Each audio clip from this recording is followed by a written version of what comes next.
to my last point, this bubble is really big, right? We're so leveraged. The debt to GDP is insane. And we've had bubble pops before. So when's the next one? I think that we're in the midst of a seismic shift. I really do. I do think that this is sort of the end of what we know to be the fiat currency system. And I've said this before, I don't think that Bitcoin is like an overnight fix. And I don't think it's going to make everyone just all of a sudden equal footing. Everyone's making the same la-di-da.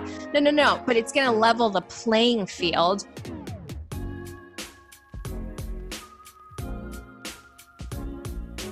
Hey, welcome back everybody to Altcoin Daily. My name's Austin, here with Aaron, joined by Emmy award-winning journalist, host of Coin Stories, a Bitcoin podcast where you had interviewed so many people in the space.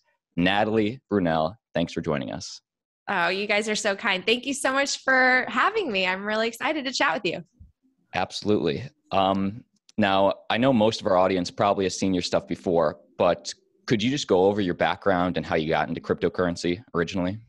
Sure. So I come from a media background, mainstream news. I was a broadcast journalist for more than 10 years.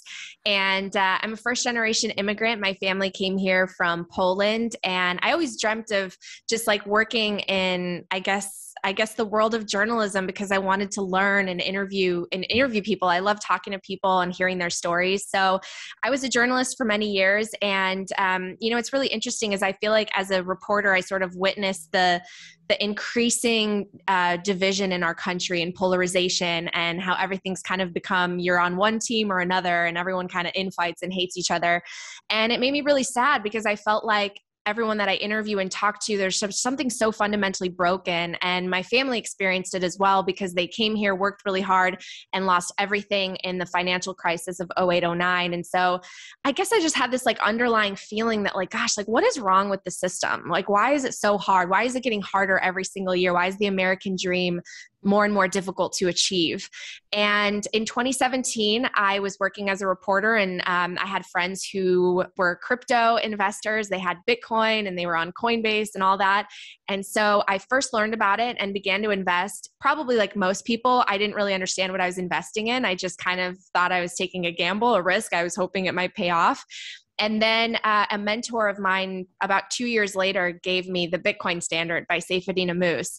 And that's what got me going down the rabbit hole. I read that book and it was transformative for me. It really was. It was like this punch in the face where I was like, this is why all of these problems I've been reporting on exist. It's because our money's broken. Our money's bleeding. It's like a melting ice cube. And most people don't even understand the money system or money printing. And so I started to read and watch and listen to everything I could to learn, because I don't have an economics background. So I knew I had to put in the work.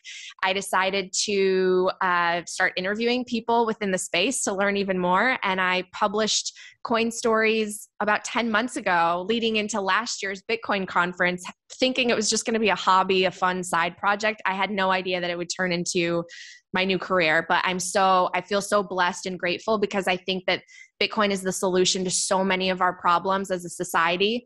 And I want to be on the fight to fix these things. So. Totally. I like it. Do you think other people will start realizing this? I mean, what are your thoughts on Bitcoin in 2022? Are you bullish? Are you bearish? Yeah, I mean, obviously we have a very complicated macroeconomic environment we're in because of how much money we've printed and because of the bond yields right now. And it's just, we've blown up the bubble so much that I think everyone's just saying, when is it going to pop? When's it going to come down? And yet we keep kicking the can down the road. We're really good at doing that here in the US. So, I can see why people are skeptical, but at the end of the day, I really just think the education is lacking when it comes to Bitcoin and why we need hard money. And for older generations, that idea of maybe hard money makes sense, and maybe they were gold bugs, but the idea of something digital and programmatic doesn't make sense and isn't easy. So I just think, we have some hurdles when it comes to adoption because of education and the fact that there are still people, there are tons of people in my peer groups that are asking me like, well, I can't buy a whole Bitcoin, so I can't invest. And, those basic concepts of, being able to buy just a little bit of Bitcoin or understanding what mining is and kind of breaking through the FUD or the misinformation that's in mainstream news, we've still got a lot of challenges to go. So I'm bullish on it long term, but I think it's definitely going to be volatile in the short term.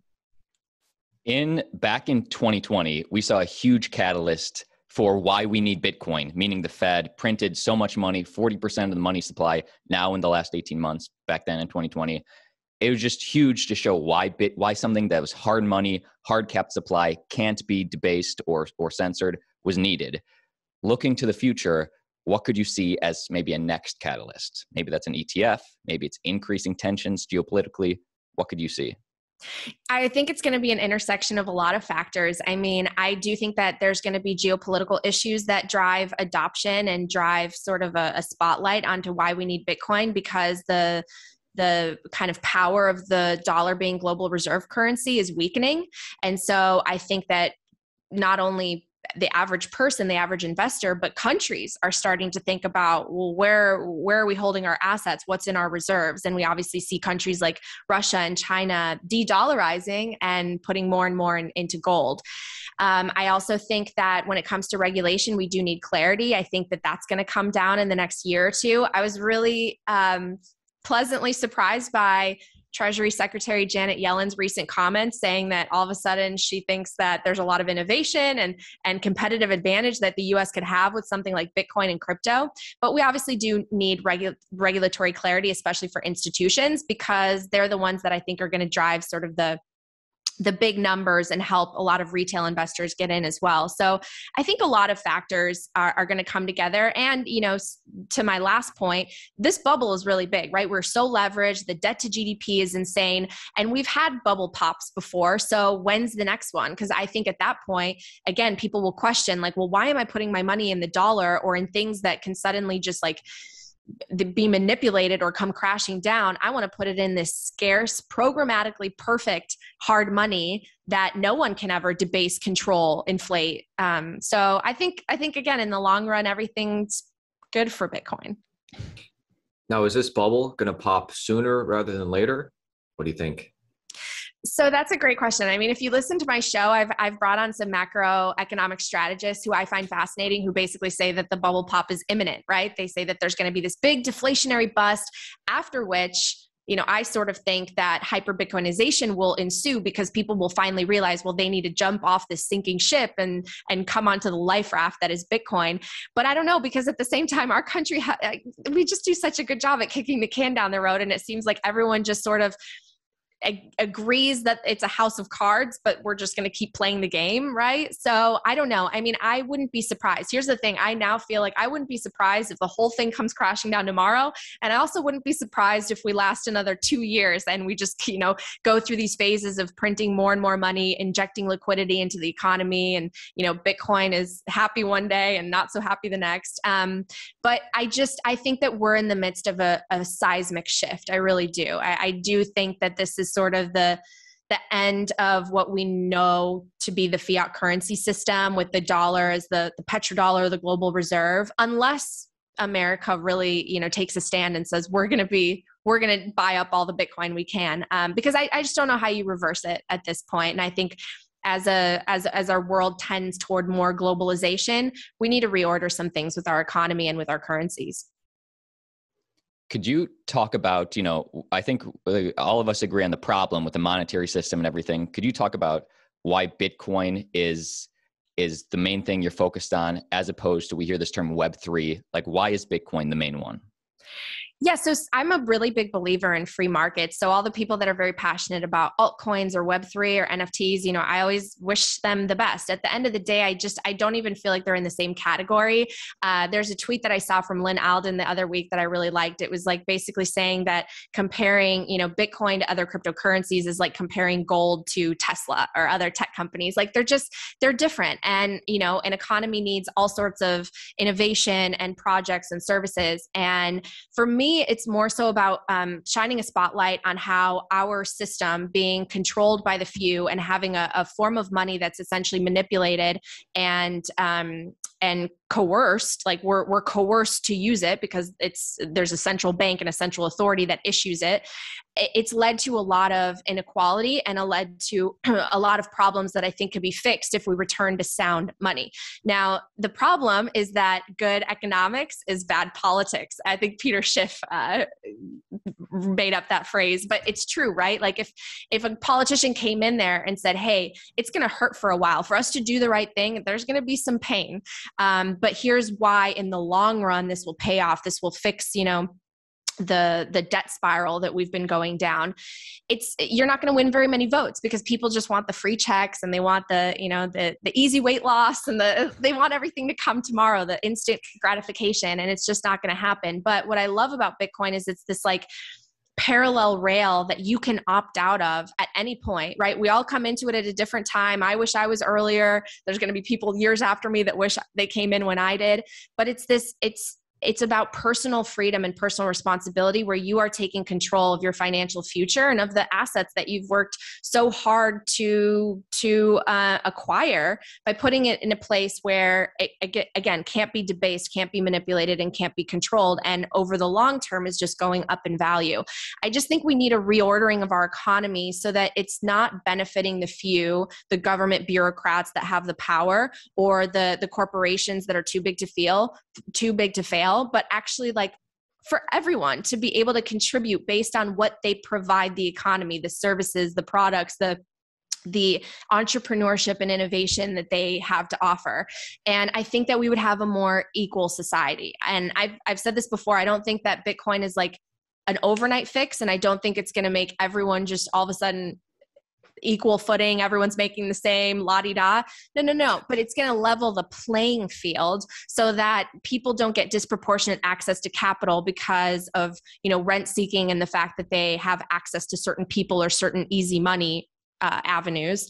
It's going to make it more fair. It's going to make it more balanced. And I really believe that. And that's why I'm very passionate about Bitcoin. Now, you, me, all of us, we know that Bitcoin is for everybody, that it has no political affiliation. Any race, creed, religion can access Bitcoin. But do you worry, or do you feel like in the short term, Bitcoin is getting a little partisan? How we're seeing more conservative people adopting it first before more liberal people maybe? I mean, definitely we've seen more politicians who are conservative sort of grasp the concepts of Bitcoin faster, which is a little bit surprising to me because I see Bitcoin at its core as being the most democratic form of money, right? I mean, if you want to bank the unbanked, if you want financial inclusion, and you want the little guy to win and have a shot against the big banks, then like you should be for Bitcoin. And yet we see progressive politicians like Elizabeth Warren maintain the stance that's so misinformed and almost stubborn in her views. And what's frustrating about that is there are so many people who are cheerful and constructive in wanting to help educate her and take the time to say, hey, this is how it will help the people that you clearly express you care about. Let us educate you. Let us take the time. And instead we see her in congressional hearings, kind of cut people off and not allow them to finish their statements because she's just so wired into one line of thinking. So I just hope to see more politicians that are open-minded. I don't care what side of the aisle you're on. To be honest, because I was a reporter for more than 10 years and reported on campaigns and elected officials and their promises that, basically were broken every single year as the problems got bigger and bigger in whatever city I was reporting in. I'm pretty jaded when it comes to politics and politicians' promises. So I would like to see them on both sides agree on one thing, which is that people should have access to a form of money that goes up in value and doesn't melt away in the bank, or that they feel they have to become some overnight, day trader, stockbroker, real estate investor just to hold on to the value. It shouldn't be so hard in this country to plan for the future, to be able to afford education, to afford your house. And it makes me so sad that my peers in the millennial group basically feel like they're screwed, right? Like there's all this debt, college is too expensive, I can't afford to have kids someday. It shouldn't be that way. And we have a fix. We have a potential fix. So, I think politicians just need to wake up to that. Yeah, you know what I call Elizabeth Warren? You mentioned how, she sells herself as a progressive, but, if she was really progressive, she'd maybe be for Bitcoin. I call her a Pino, a progressive in name only, instead of a Dino, decentralized in name only. Yeah, no, I agree. But I do think it's changing. We have a lot of pro crypto and Bitcoin politicians coming into office. And I think that that's the direction we'll ultimately head in. So, Natalie, as we wrap up this interview, because I know you're already in Miami, you're already, getting ready for the conference, I assume. As our audience checks out your stuff, and all your links are down below in the video description, what's one interview that you learned the most from, or maybe you're most proud of that you've done on your channel? Oh, well, thank you so much. Again, it's like an honor to chat with you guys, and the fact that the community's been so welcoming to me. I'm just so grateful and humbled. I would say my most popular interview is with Michael Saylor. And if you know my show, you know that I do talk about Bitcoin and why people have such strong conviction for Bitcoin and some of the headlines surrounding the asset and the technology network.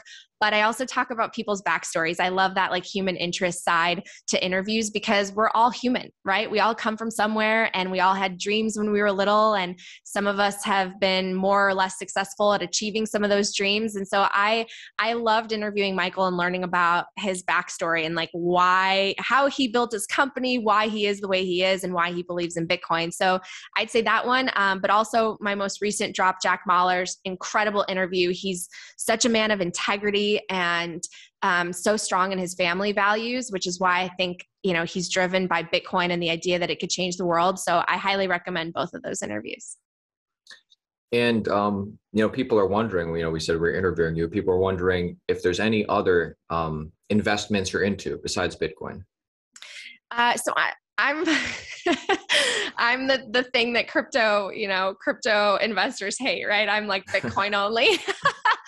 But I hope that people will at least appreciate the fact that I'm not someone who says, hey, don't invest in the other currencies. I truly believe that we should invest how we feel is best and at the risk tolerance that we all have. For me, I feel like Bitcoin has such amazing upside potential that I don't want to worry about timing the market with other cryptocurrencies.